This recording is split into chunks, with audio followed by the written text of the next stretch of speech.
sitwasyon. Later, share ko sa inyo yung how to minister to these particular stages. No?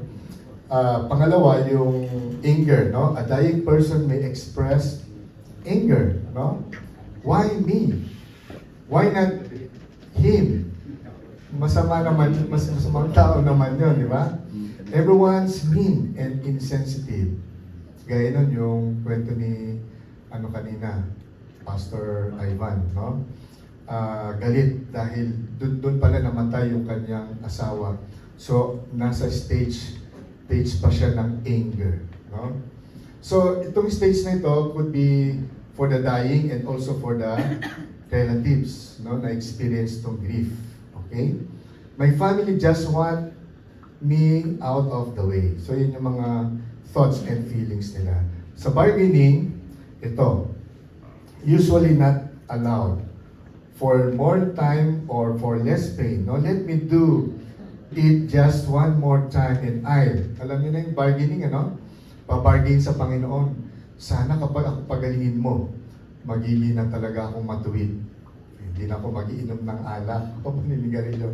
So understand these thoughts of the person who is dying or even got a terminal illness, yung mga ganon. Kasi alam nila, mamamatay na sila. They know that they will die soon. Okay? Kaya may mga ganito bargaining, no? Maybe God will listen if I ask nicely. I'll be good, I promise, if only. Yeah. And then the person will experience depression, no? Ayan. All those bills is going to be disastrous for my family. Never to see my family and friends again. Pag sa depression, ito na yung feeling of deep sadness, no? Talagang ano siya, might be isolating himself.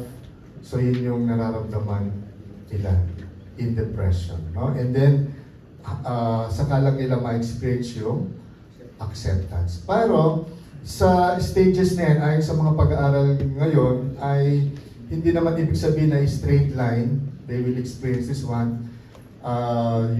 Don't be surprised when some patients or person who are going to die will right away experience acceptance. No? Maaring magkaroon na siya ng acceptance, pero later, maka-experience pa siya ng depression. Like yung nangyari nung, sa Antipolo, yung taga-Antipolo.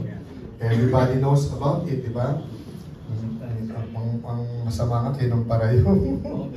Oo, naging hindi maganda yun. Pero maganda, we appreciate dun sa yung napatawad niya, no? At saka andun kagad yung acceptance. Pero makita mo pa rin sa kanya yung, sabi niya, it's really painful. Hindi yan basta mawawala. No? Kaya ang mangyayari dyan, kunyari ito yung first stage, may time na mag-overlap pa rin yun. No? May time na magagalit siya. So, ganun yan. Ang mahalaga ay he's going into the process. No? Hindi natin pipilitin. No? Meron kasi, ito narinig kong kwento doon sa nangyari doon sa Antipolo Church. Merong nagsalita. Ay iba naman yung kanyang karanasan nung namatay yung kanyang asawa. So pinipilit niya na dapat hindi tayo ganito. Ayan. Tapos medyo tumahimik yung mga tao. Kasi it's not comforting, no? Kasi iba yung experience. Kaya na tumayo sa kahulihan yung isang namatayan, sabi niya, huwag naman natin ikumpara. Huwag natin ikumpara yung experience natin. Dahil ito iba matindi, biglaan. At saka, we human being normally feel sorrow. No?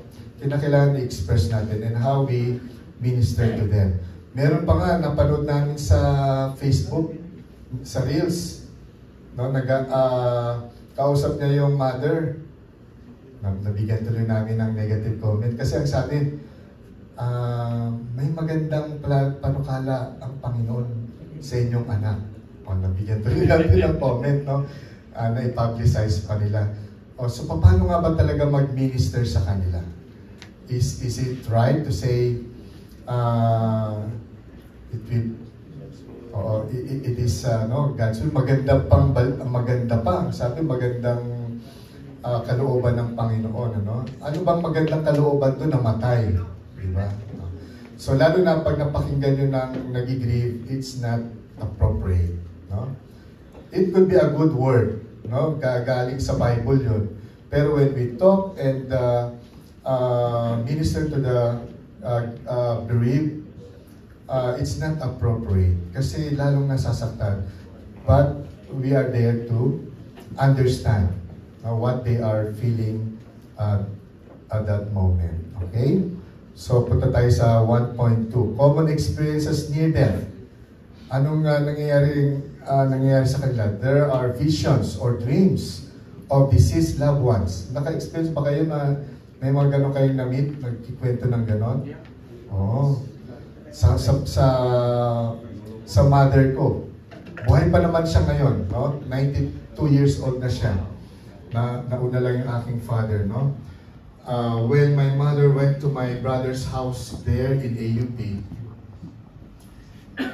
according to her, she saw my father outside the house.